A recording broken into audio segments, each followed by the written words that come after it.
Yo, it's your man, Pleasure P. Marsha Ambrosius, TM2, Eric Bellinger, 112. Tamia, and you're watching MusicXclusives. MusicXclusives. MusicXclusives TV. Don't stop until your body's soaking wet. Okay. Hey, yo, peace, world. This is the Love King of R&B, Raheem DeVaughn. Keep it locked right here to MusicXclusives TV. I can't get you out of my head. You make me so happy, like I'm giving you a key to my condo. You make me so happy, like my his and hers to match with no card note. You make me so happy, like that I'll be smiling when I'm asleep, baby. You make me so happy, like 7 days of the week, baby. Loving you all night. Yeah, baby. Hey, hey, hey. We are back with MusicXclusives TV. It's your girl Silva. I am here with the 3-time Grammy-nominated singer, songwriter, philanthropist, producer. You do everything, right? Raheem DeVaughn. I guess. I do some things better than others. Okay, your album just came out today. Yeah. Decade of a Love King. Yeah. You call yourself a Love King, why? Man, I just love people. You know, I think people run with it and they naturally assume, you know, it's because of, you know, the crooning or, you know, I make this music that brings people together in the bedroom. But you know, there's a whole nother Love King side to me. I have a foundation that I run. It's called the LoveLife Foundation. We do everything from, you know, fight domestic violence and advocate and bring awareness to the epidemic. As well as, you know, fighting HIV and AIDS with the AHF, whom I have a partnership with. Shout out to the AHF. To one of my personal favorites, the Textbook Scholarship Fund, which allows us to buy books and supplies for students for their first year of college. We're up to like our 10th or 11th student now, and that's funded strictly by the fans who take pictures with me after the show and stick around and donate.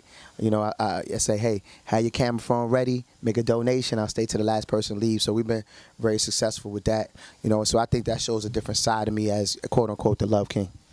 I thought that was interesting. So what made you get into that? Was it something personal that you went through or just a need that you saw in the community? Nah, man, I love people, man. I'll be honest with you. The textbook scholarship thing, yeah, because, you know, my as a graduating senior, you know, my first year of college was a challenge for me, and although I didn't finish, if it wasn't for People's Community Baptist Church, you know, at the time, they gave me a scholarship for $2,000.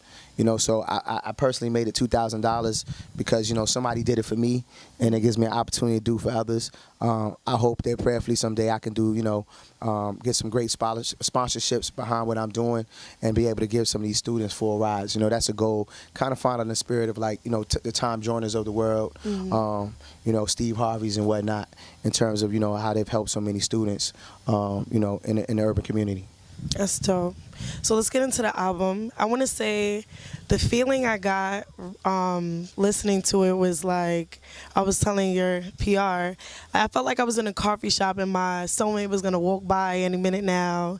And it was calm. It was real calm, relaxing, beautiful, refreshing, necessary. So how do you feel about your project? I feel a way about it. I'll be honest with you, I was a little nervous because I feel like I kind of I tried some things. I got out of my comfort zone. Okay. Mainly sonically, you know what I mean? You know, with me, you never know what you're going to get. You know, I think because I am a hybrid of, like, the neo-soul era and the 90s R&B era. Like, I'm a hybrid of that, you know what I mean? I was just as much of an Erykah Badu or D'Angelo fan, you know, in '95, or Wu-Tang fan as I was, you know, a Jodeci fan or a Babyface fan, or you know what I mean. So, or Brandy, or you know what I mean. So it's for me, it's a gumbo and a mesh of different things, and you know, I think through it all, I do have a distinct sound, and I found this way to, you know, connect the dots on what I want to give people, you know, through my artistry. Okay, so the cover art is very important to me, but can you describe that? Like, how did you choose shout out to Yvette Crocker, phenomenal artist. You know, for many moons I've toured and had my bro DeMont Pender, who paints while I perform on stage. Currently it's Wes Felton who's painting now. You know, I kind of go between those guys. So it was hand painting? Yeah, it's hand paintings happening on stage, and just to give it a different flair and a flash. And it really at this point, you know, it was always my dream to kind of give different artists an opportunity through my art. You know what I mean? And that's what I'm doing at this point. DeMont did the single artwork cover for the art for What It Feels Like, right? And Vet did the cover. Wes is painting on stage. You know what I mean? So it's kind of like starting that art collective. It's like an art collective.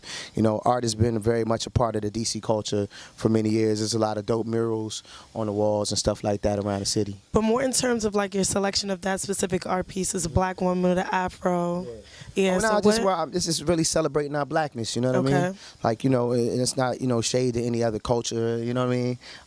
But it's embracing it. Yeah, it's embracing it. You know what I mean? I feel like women are the most disrespected people on the planet. That's what I feel. You know what I'm saying?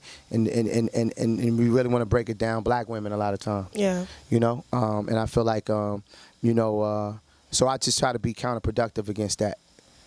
2 songs that jumped out to me on the album that matched the cover art was Wifey and #BFF. Yeah. So can you get into those songs and what kind of mood you were in? I know you spoke about it earlier, so to repeat. It's the kind of more hip hop side of me. You know what I mean? I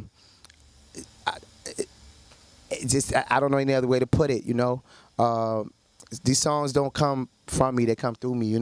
Okay. And I just welcome it. I embrace it. I hope it makes women feel good. I hope it makes you feel sexy. I hope it creates a sexy mood and ambiance for you and your mate. And that's just the vibe we trying to create. I mean, but at the same token though, you can drop little gems in there and talk about getting tested, talk about monogamy and these different things. When we talk about the Wifey track, for example. Yeah. Okay, so let's tell us where to find the music. Okay. Where to find you. Yeah, well, you can find the music. Decade of a Love King is available on all digital platforms, everywhere now. Get it, pick it up. It's some of my best work to date. Some are saying, and I can't wait for you to hear it. I can't wait for you to enjoy it. Oh, and I see you're going on tour starting next year, right? Yeah. We got some spot dates through this year, but the heavy touring starts next year. Okay, all right. This has been Music Exclusives TV. I'm Silva, and we're out. Peace.